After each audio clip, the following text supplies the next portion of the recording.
Mark Latham joins me. He is the leader of One Nation in the New South Wales Parliament. And also in one of our studios is Tina McQueen, the Federal Vice President of the Liberal Party. May I say to both of you, please chip in where you feel necessary to share with us what you know. But first to you, Mark, what do you make of this?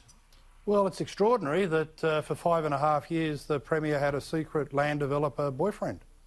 And the truth is he was much more than a Member of Parliament. I think it's shameful that someone would be taking commissions for development as a Member of Parliament. You go in there not to make money but to serve the people. Quite frankly, my own standards, Alan, I'd rather starve than be on the take in politics. And to hear the evidence today, where clearly the Premier knew of these dodgy land dealings. At one point she said people in the system thought it was in Maguire's electorate. She didn't let on, it was outside of his electorate. Gleaton. And on it went, helping him when there was a delegation in China. A number of times she said, I don't need to know about that, like understanding it was wrong for her to hear it. Well, too late. Your boyfriend just told you that. And breach after breach went on. We'll hear from Maguire on Wednesday and Thursday, but you know, I had a look through the New South Wales Ministerial Code of Conduct. There's 14 breaches of the code. The most obvious is you're supposed to declare when you're appointed a minister or as Premier the pecuniary interests of the intimate personal relationship that you're in. And she did none of that for Maguire. So you can't say it was a close personal relationship. They have lovey-dovey names for each other. And when he got out of politics, the plan was that they'd go public and they'd be together. So clearly it was an intimate personal relationship. Under her own code of ministerial conduct, she has to resign. Tina McQueen, could I come to you? Tina is the Federal Vice President of the Liberal Party. I'm just looking at a statement here, Tina, regarding Daryl Maguire when he left in 2018. And this was when Gladys was in a relationship with his fellow. She said she was shocked by the events of Friday. And I spoke to Mr Maguire late that afternoon to express in the strongest possible terms my deep disappointment. He has let down his constituents, the people of New South Wales, and the New South Wales Liberal Party. And she said she'll be speaking over the weekend to the director of the Liberal Party. I'll ask him to seek Mr Maguire's resignation from the party. I'm advised Mr Maguire has resigned his membership.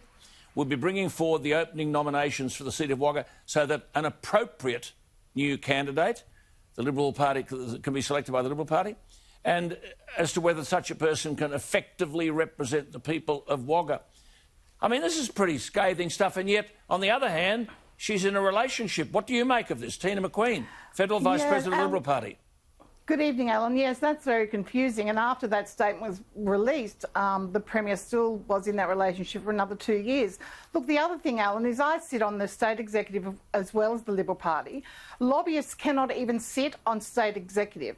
Developers can't give a dime. They're not allowed to have functions. So I was disbelieving today when I saw that Maguire was acting as a pseudo-lobbyist and taking commissions. That really blew me away when there are so many restrictions from the Liberal Party on lobbyists and developers. But look, I agree with you, it is a sad day, and the Premier has done a wonderful job in every aspect.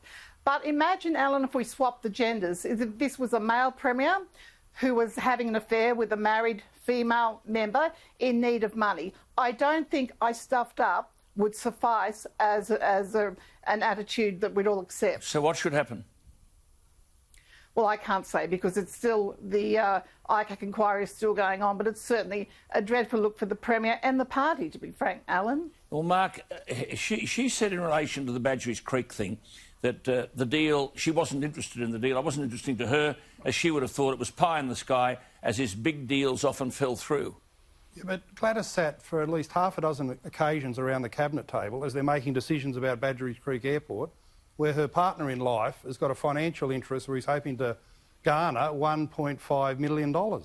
You can't run government that way, Alan. You can't run government where, as a senior minister or as Premier, you're party to decisions knowing that your partner is involved in deals to get $1.5 million to try and clear his debts.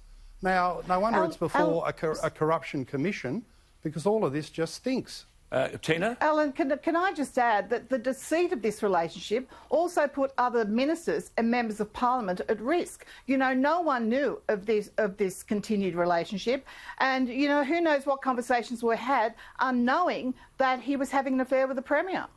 Well, Maguire might tell us about those conversations, the pillow talk, and You shudder to think what we might hear on Wednesday and Thursday. But he was trying to get land rezoned, and there was a big quid in it for it. He's the member for Wagga, a long way from Badgerys Creek, I can tell you, a 5 or 6 hour drive. And Gladys at that point should have said, look, you just stick to your own electorate. We can't be party to talking about these things. As soon as she found out about his land deals, she should have broken off the relationship. And the other thing, Alan, when he came to the attention of ICAC in 2018, there was a suggestion of wrongdoing. She had a responsibility as New South Wales Premier to march down there and tell them everything she knew right there and then. She didn't, because she would have been worried about the consequences in the March 2019 election, so she put political opportunism ahead of her own integrity and the interests of the state. I mean, all of this is just a dreadful mess. Yes, a personal story, but also a political debacle for which she must resign. Tina, senior Liberals, you're one of them, are saying that she won't survive the hearing. I mean, ICAC has already claimed Nick Greiner, who established ICAC in the 1980s, claimed Barry O'Farrell. Is this going to be another trophy for ICAC? Mind you, I don't believe any of this stuff should be in the public place until such time as legitimate charges can be levelled. But nonetheless, that's, in an ideal world, this is the reality. What do you think is going to happen? Exactly, Alan. Look, I think probably with the last two premiers, if you compare their crimes, I think this is probably right up there or worse. Mark, final word. Well, she has no choice. And those in the Liberal Party who think this is sustainable. Earlier on, Tina said, let's swap the genders. Let's swap the political parties. Alan, it's a sad thing to say this. This is the equivalent. Imagine if Christina Keneally had been sleeping with Eddie Obeid. Yeah. This is the equivalent of that. And imagine the howls from the coalition parties if that had been the case, say, 10 years ago.